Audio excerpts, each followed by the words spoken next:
This is Shuttle Launch Control at T-minus 3 hours and holding. We're in the final hours of the STS-32 launch countdown at this time. Everything is proceeding smoothly here in the firing room at the Launch Control Center. We've got a full 10-day mission planned for this flight.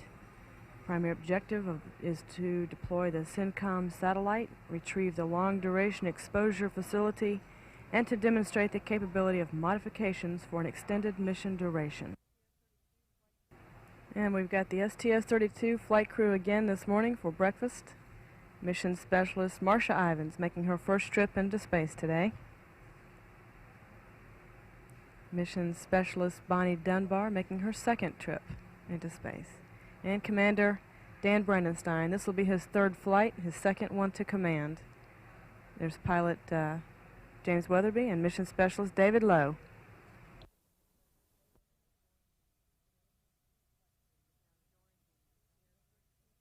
We've now joined the STS-32 flight crew in the operations and checkout building.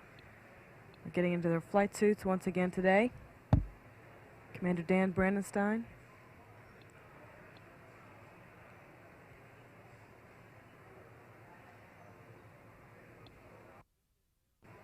All flight crew members being assisted with the gear that they have to wear on the launch today. It's Mission Specialist Bonnie Dunbar.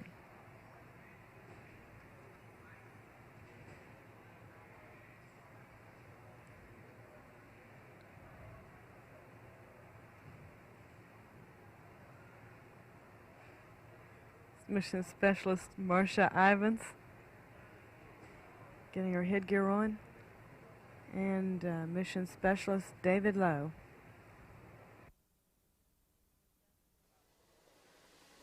And we've got the flight crew, Commander Dan Brandenstein, Mission Specialist Bonnie Dunbar, pilot James Weatherby, leading the crew out of the side door there. We've got the other two mission specialists, Marcia Ivins and David Lowe, being greeted by Kennedy Space Center employees, and we're wishing them well for today's flight. And the crew once again making a trip to pad 39A.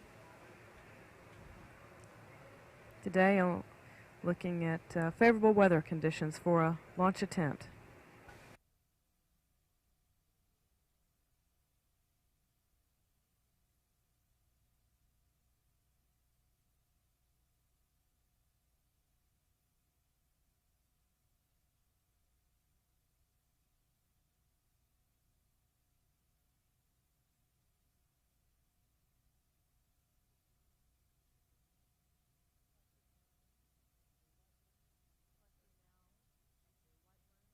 Flight crew now at the White Room at Launch Pad 39A. Commander Dan Brandenstein is being assisted now with the rest of his gear before boarding the orbiter Columbia.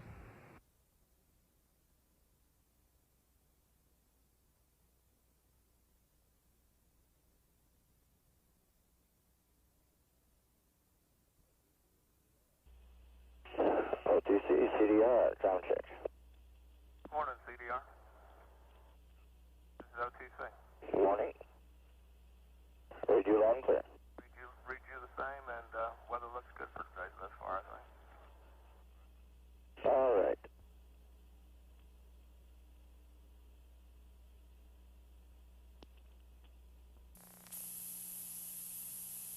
CMQC. Go ahead. Last constraint has been cleared. Coming up on retraction of the orbiter access arm. This arm can be extended in just a few seconds if necessary.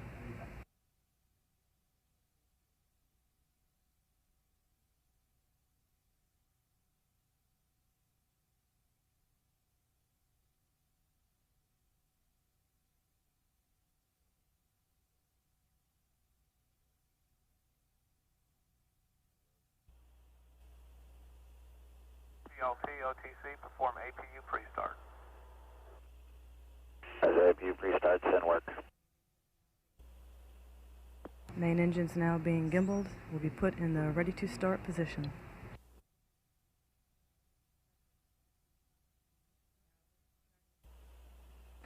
Now retracting the gaseous oxygen vent hood away from the vehicle, back to the launch position.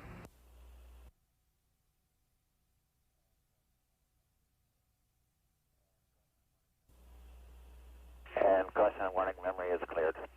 Copy, and flight crew, close and lock your visors and initiate O2 flow and have a good flight. T-minus 31 seconds. Let's go for auto sequence start. We have a go for auto sequence start. Columbia's 4 redundant computers have primary control of critical vehicle functions for the remainder of the count. T-minus 20. T-minus 15. T-minus 10. 9. We have a go for main engine start. 5, 4, 3, 2, 1, 0. Booster ignition and liftoff of Columbia. A new decade of spaceflight begins. Sending from the tower, hand over to Houston complete. Roll program initiated. Roger, roll, Columbia. Good roll confirmed as Columbia heads out on the proper launch azimuth for the race to catch LDEF. Now throttling down through 102% for the passage through maximum dynamic pressure. They'll take the engines down to 65%. 3 good APUs, 3 good fuel cells. Now throttling back up, 3 at 104. Columbia, go with throttle up. Roger, Houston, go with throttle up.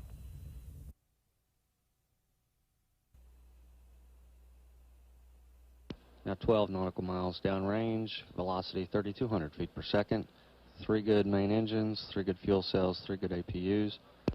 15 nautical miles downrange now.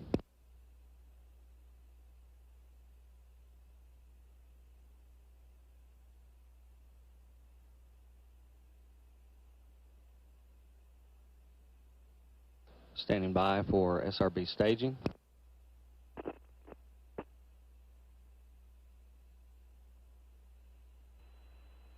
Now at 4,400 feet per second, 40 miles downrange, performance nominal. Columbia, performance nominal. Roger, Houston, nominal performance.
Okay, Jim, what you're looking at right now is the SYNCOM satellite. That's actually an acronym that stands for Synchronous Communications.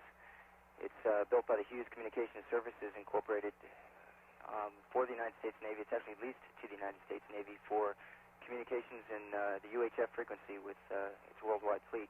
You can see it coming out of the payload bay right now, rotating at about 1.7 RPM and translating away at about 1.5 feet per second.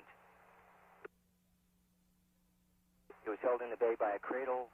In the cradle we had 4 pins that we released one by one, and then finally at deploy time we had a pyrotechnic device that pushed it away. With the pyro device fired and spring pushed it away at about 1.7 RPM. In this picture here, this is about 80 seconds into the deploy, and the Omni antenna you can see deploying at this time. As you can see, this spacecraft is actually deployed out of the payload bay when the payload bay is facing the Earth.